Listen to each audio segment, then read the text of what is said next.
All right, good morning. Good morning. Happy 4th of July. I'm going to do a shorter pod today than I initially intended to do, just because, to be completely honest, the NBA free agency and recapping it all, I just don't know how exciting it's going to be for you guys to listen to me blab about it. I could talk about it for hours, all the different signings.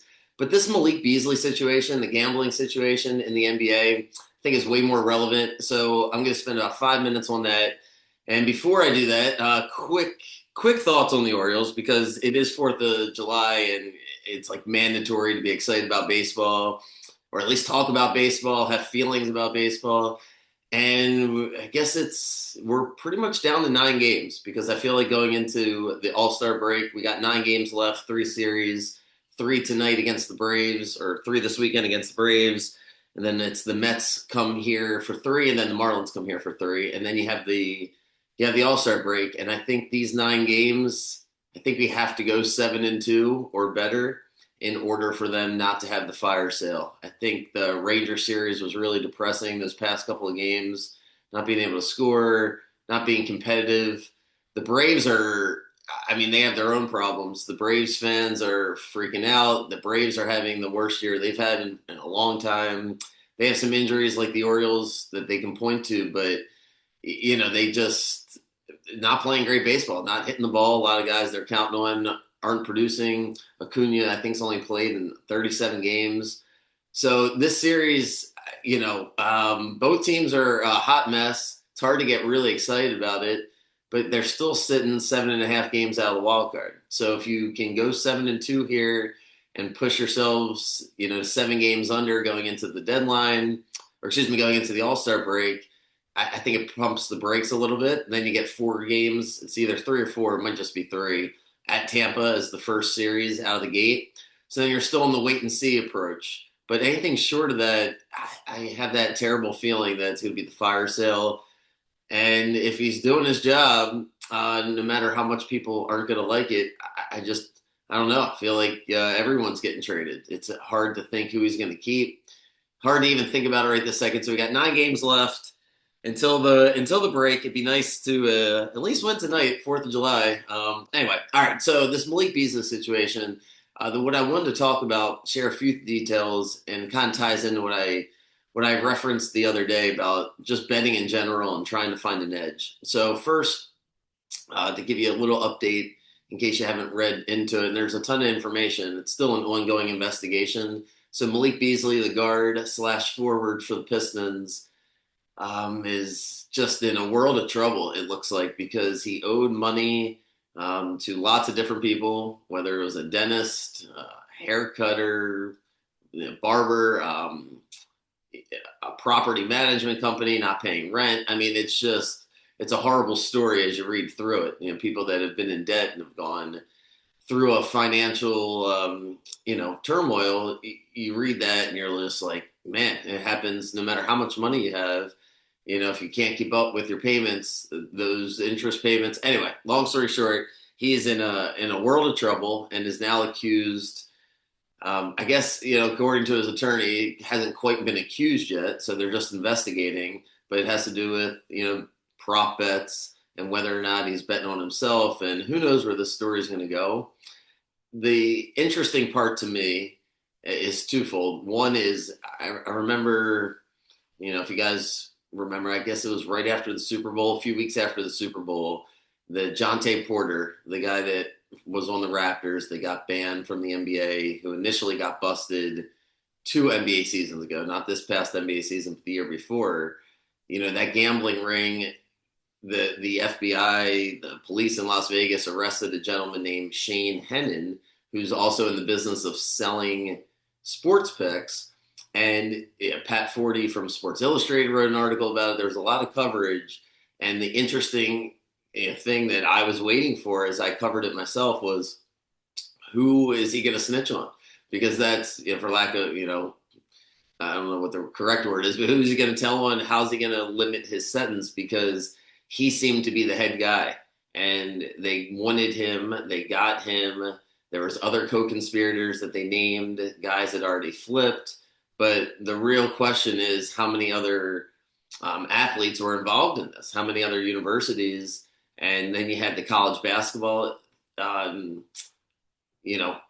scandals come out with some of the lesser schools right before March Madness, and that got coverage. I'm forgetting some of the schools off the top of my head. I want to say Temple was in there, UAB, but anyway, that kind of got brushed over. And then there's just been no, at least I can't find anything on the Shane guy, like ever since February.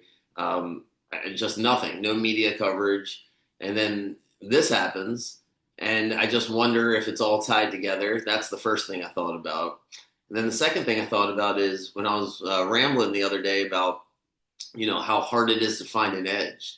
What I really wanted to focus on, and Malik Beasley basically personifies it, you're betting on these games, and now that we have all this information, algorithms, experts, people to talk to, nonstop information, like I said, on anything and every statistic you can think of, and then you can put together your own algorithm to figure out how to find an edge. What there is no algorithm for, and why I'm so passionate that it's impossible to be on the right side of these games consistently, is these guys' personal life. So Malik Beasley's wages were being garnished by the Detroit Pistons. Like, if you knew that, that might help you scout. If we knew what the heck was going on, you just think about your own life and everything that goes on. And that to me is the number one factor in how these guys are going to play. I can't think about the statistics outweighing the randomness that is life. So if you look at Malik Beasley, for better or for worse, sometimes that type of pressure makes you perform better, right? He's sitting there, has to play well. The team has to do well. He's promising money that he doesn't have. I think he promised like future contracts.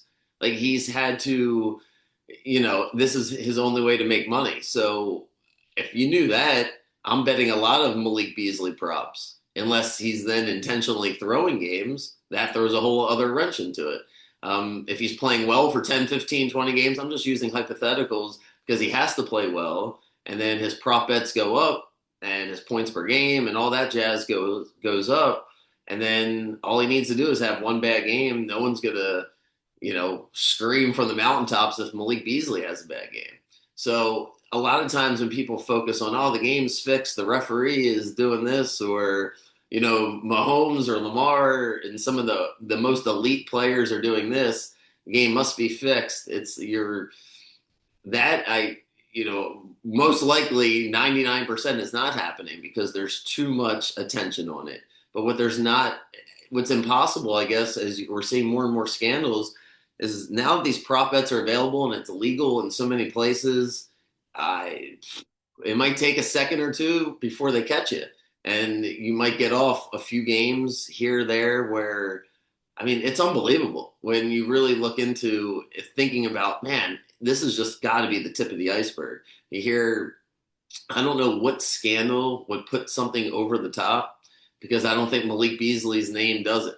If LeBron's fixing a game or Mahomes is fixing a game, or we have a referee that we know fixed the game in a particular playoff game, that might be the one thing we point to. People still reference the Lakers-Kings series from, 2002, but there's really not that many singular moments where you can really point to. And this Jonte Porter was earth-shattering, because even though he's not a good player and no one knows who he is, everybody in the gambling world understands betting the over and under on prop bets. And it's like, well, hell, how is this not going to be more prevalent?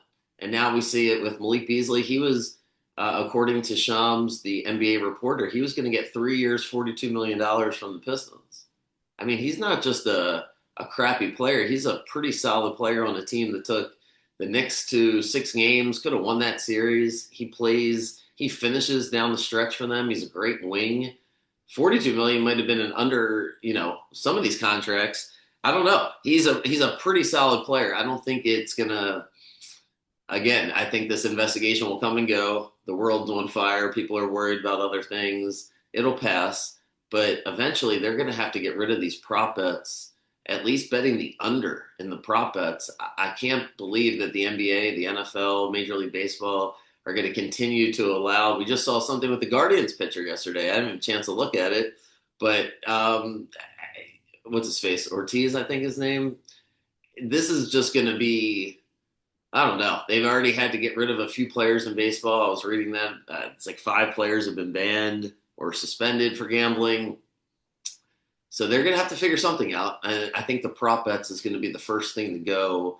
And I think as sports bettors, whatever, we'll just adjust to it. It won't be, people want to bet on props. It's going to cost the sports books some money, but they can't take the risk of a game being fixed and leagues and eventually government gets involved and then there's no betting on sports and it gets rescinded. All those things are potentially on the table when these types of issues happen. So the Malik Beasley thing, to kind of put a cap on it, I really think that when you're betting on these games and you just try to sit back and be like, how is this guy pretending to be an expert when he's just regurgitating information that's publicly available?